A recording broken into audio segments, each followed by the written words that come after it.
ಈ ಸಂಕಷ್ಟ ಸಮಯದಲ್ಲಾದರೂ ಕೇಂದ್ರ ಸರ್ಕಾರ ನೆರವು ನೀಡುವ ನಿರೀಕ್ಷೆ ಇದೆ.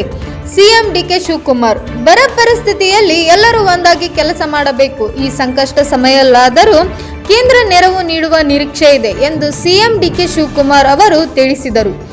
ಬೆಂಗಳೂರಿನ ನೆಹರು ತಾರಾಲಯದ ರಾಷ್ಟ್ರೀಯ ಸೈನಿಕ ಸ್ಮಾರಕದ ಬಳಿ ಶಿವಕುಮಾರ್ ಅವರು ಮಾಧ್ಯಮಗಳ ಪ್ರಶ್ನೆಗಳಿಗೆ ಭಾನುವಾರ ಪ್ರತಿಕ್ರಿಯಿಸಿದರು.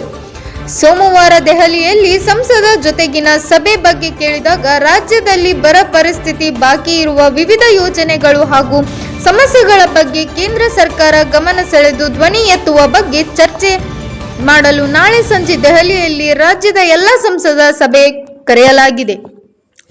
ಸಭೆಯಲ್ಲಿ ರಾಜ್ಯ ಪ್ರತಿನಿಧಿಸುವ ಕೇಂದ್ರ ಸಚಿವರು ಭಾಗಿಯಾಗಲಿದ್ದಾರೆ. ಬರ ಪರಿಸ್ಥಿತಿಯಲ್ಲಿ ಎಲ್ಲರೂ ಒಂದಾಗಿ ಕೆಲಸ ಮಾಡಬೇಕು. ಈ ಸಂಕಷ್ಟ ಸಮಯದಲ್ಲಿ ಕೇಂದ್ರ ಸರ್ಕಾರ ನೆರವು ನೀಡುವ ನಿರೀಕ್ಷೆ ಇದೆ.